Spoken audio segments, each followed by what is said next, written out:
Olá pessoal, tudo bem? Sou o professor Ícaro, professor de ciências, e na nossa aula de hoje vamos aprender sobre a reprodução sexuada em animais. A nossa habilidade que vamos desenvolver é comparar diferentes processos reprodutivos em plantas e animais em relação aos mecanismos adaptativos e evolutivos. Então, vamos lá iniciar nossa aula. Pense nos animais que você conhece. Como eles se reproduzem? Você já parou para se fazer essa pergunta? É bem interessante quando a gente para refletir sobre isso. Primeiro, a maioria dos animais ocorre reprodução sexuada, que é aquele tipo de reprodução onde ocorre a troca de gametas. São produzidas células reprodutivas que se unem e formam uma nova célula. Essa união é chamada de fecundação ou fertilização, e a célula formada é chamada de zigoto ou célula-ovo. A partir do zigoto, um novo indivíduo será formado. Observe a imagem, é possível a gente entender um pouco melhor como que funciona esse processo. Nós temos ali a mulher, sexo feminino, o homem de sexo masculino. A espécie humana tem um total de 46 cromossomos, sendo organizados em pares, né? Então, são um total de 23 pares, tanto o homem quanto a mulher. A partir do processo de divisão celular chamado de meiose, são formados os gametas, né, que são as células reprodutivas. Então, na formação dessas células reprodutivas, nós temos a metade do número de cromossomos. Então, observe que você tem 23 cromossomos ali no ovócito e 23 cromossomos ali no espermatozoide. E a partir desse processo, quando ocorre a fertilização ou fecundação, nós temos a formação de um zigoto, né, com um total de 46 cromossomos novamente. A maior parte das espécies com reprodução sexuada apresenta separadamente indivíduos do sexo feminino e indivíduos do sexo masculino. Embora na maioria dos animais os sexos sejam separados, os indivíduos nem sempre apresentam visivelmente, né, essas diferenças entre eles. Por exemplo, a grande parte dos periquitos não é possível identificar visualmente o que é o macho e o que é a fêmea. Então, isso nem em todas as espécies é possível ser percebido. O indivíduo masculino, ele produz o gameta, chamado de espermatozoide, e o indivíduo feminino produz o gameta feminino, chamado de óvulo, né? Então, durante o processo de reprodução, quando esses gametas se encontram, né, acontece o processo de fecundação, originando aí o zigoto. Quando os dois gametas se unem, ocorre a fecundação, que dá origem ao zigoto. E o zigoto então se divide e origina duas células filhas. Em seguida, uma série de divisões produz mais células. Então, a partir do momento que essa célula reprodutiva, tanto masculina quanto feminina, se encontram, dando início ao processo de fecundação, aí a gente vai ter sucessivas divisões celulares, né? E aí nesse processo dessas sucessivas divisões celulares, nós vamos ter a formação aí de tecidos e órgãos que vão compor um novo organismo. Então, a fecundação e o local de desenvolvimento, vamos entender como que acontece esse processo. Nos seres humanos, como em outros animais, o encontro dos gametas ocorre dentro do corpo da fêmea, mas isso não acontece com todos os seres vivos. O encontro de gametas de alguns animais ele pode ocorrer fora do corpo também. E esse tipo de fecundação é chamado de fecundação externa. É comum em muitos animais aquáticos. Exemplos, os quinidários, os peixes e os anfíbios também, tá?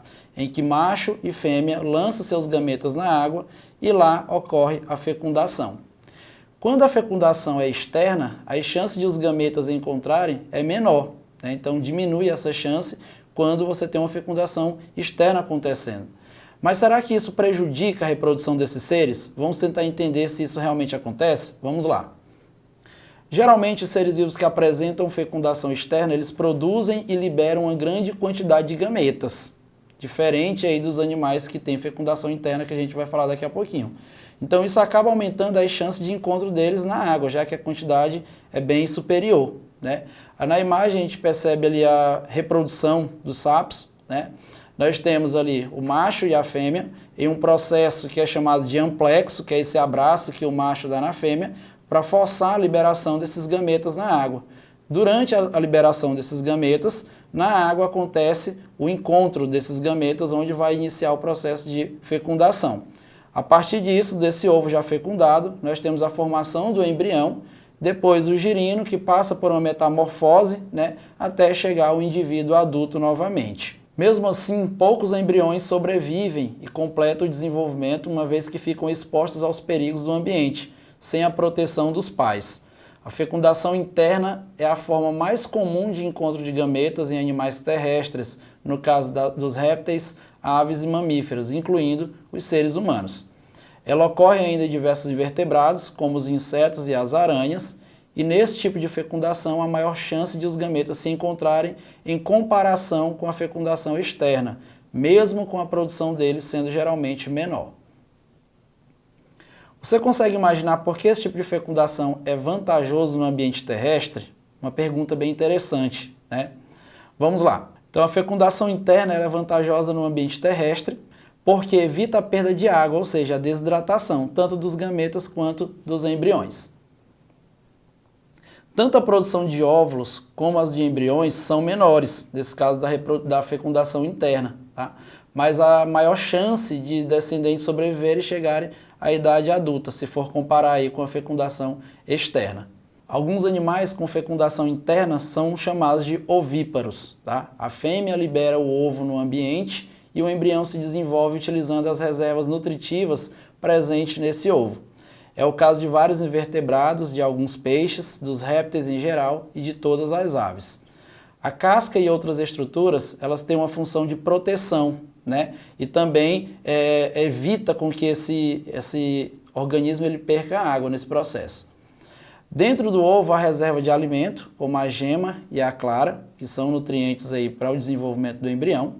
E essas estruturas permitem a respiração e o recolhimento de resíduos produzidos pelo embrião. Observe a imagem, nós temos ali a casca, que envolve esse embrião. Dentro dessa casca nós temos o desenvolvimento do embrião, juntamente ali com a gema e a clara, que são reservas de nutrientes. E essa estrutura ela permite que ocorra a troca gasosa também, já que esse embrião ele precisa realizar as trocas gasosas. Então a casca e as demais estruturas que compõem o ovo, que elas têm essa função de proteção do embrião, além de proteção, o ovo ele também vai garantir a nutrição desse embrião. O ovo das aves é semelhante ao dos répteis, além de ter a função de proteção e alimentar o embrião, além de conter estruturas como o âmnion, que permite o desenvolvimento do embrião no meio terrestre. O âmnion é uma estrutura presente nos ovos, né, que ele tem uma função de proteção, ali para evitar, por exemplo, que esse embrião sofra durante um choque mecânico, né, por exemplo. Então ele tem uma certa proteção contra esse embrião que está em desenvolvimento. Então na imagem também a gente percebe ali, mais uma vez, né, o embrião dentro desse ovo, né, protegido por uma casca, e dentro desse ovo a gente tem aí a clara e a gema, que são reservas nutritivas para o desenvolvimento desse embrião. O óvulo das aves compõe a gema, que é uma reserva de alimento para o futuro embrião no interior do citoplasma. Depois da fecundação, o zigoto desce por um canal chamado de tuba uterina, e nesse caminho forma-se em torno dela a clara e a casca de carbonato de cálcio. Assim como a gema, a clara é uma reserva de alimento. Ambas serão consumidas pelo embrião durante seu desenvolvimento. E o contato do ovo com o calor do corpo dos adultos é importante para o desenvolvimento desse embrião e também ajuda a proteger aí os ovos contra o possível ataque de predadores. Outros animais de fecundação interna são chamados de vivíparos, como é o caso da maioria dos mamíferos, assim como pode ser também o ser humano. O embrião troca substâncias com o sangue materno através do que a gente conhece como placenta, que se forma no útero da mãe. Ele recebe o alimento e o oxigênio necessário e elimina os resíduos produzidos por essas células.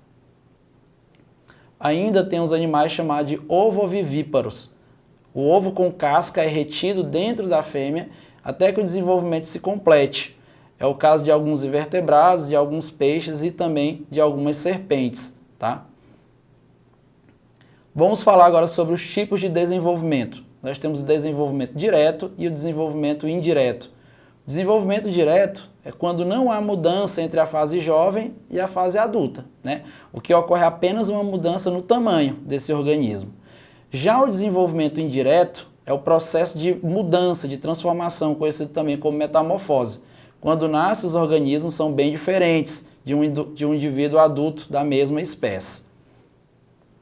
A transformação que ocorre nesse tipo de desenvolvimento é chamada de metamorfose, né, que vem do grego meta, que quer dizer além de, e morfê, que quer dizer forma, e ocorre com indivíduos, diversos indivíduos aí do grupo dos invertebrados, tá?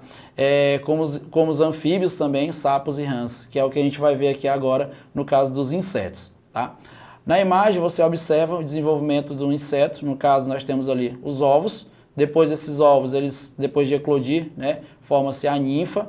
A ninfa ela continua o seu desenvolvimento até chegar ao inseto na fase adulta, né? Então, no caso dos gafanhotos, que é o exemplo que a gente retrata aí na imagem, e também das baratas, como a gente pode estar ilustrando, tá? O indivíduo que nasce do ovo é chamado de ninfa e tem semelhanças com o adulto, mas ainda passa por transformações, né? Ele desenvolve as asas, aí, por exemplo, até chegar à fase adulta, como a gente observa na imagem. Entretanto, na maioria dos insetos, entre eles as borboletas, os mosquitos e os besouros, o ovo origina uma larva diferente do adulto, né, e que vai sofrer várias transformações durante esse processo de desenvolvimento. Nesses animais, a metamorfose ocorre em 3 etapas. Nós temos ali a larva, a pupa, o imago ou adulto, como pode ser chamado. E na imagem a gente consegue observar isso de forma muito clara, né? Os ovos ali, quando ele eclode, né, vai sair uma larva, né, no caso a lagarta, ela vai continuar o seu processo formando a pupa e depois da pupa nós temos aí o surgimento, né, o nascimento do imago, que no caso já é o indivíduo adulto. Metamorfose dos anfíbios. Os anfíbios, né, eles passam por metamorfose também e em geral eles dependem da água para se reproduzir, já que os gametas são lançados na água. Do zigoto forma-se uma larva aquática chamada de girino, no caso dos sapos, rãs e das pererecas também. O girino ele sofre transformações e origina um animal adulto que, embora seja terrestre, né, ele vive em muitos casos em ambiente úmido, dependendo do modo de reprodução e do seu tipo de respiração também. Conhecer esses diferentes estados de reprodução, eles garantem, né, por exemplo, que a gente possa preservar essas espécies que são consideradas ameaçadas, né? Então vamos lá, pessoal, colocar em prática aquilo que a gente viu na aula de hoje. Vamos lá. A nossa primeira questão, nós vamos resolver agora, o texto diz o seguinte: a reprodução sexuada envolve a mistura de material genético devido à fusão dos gametas.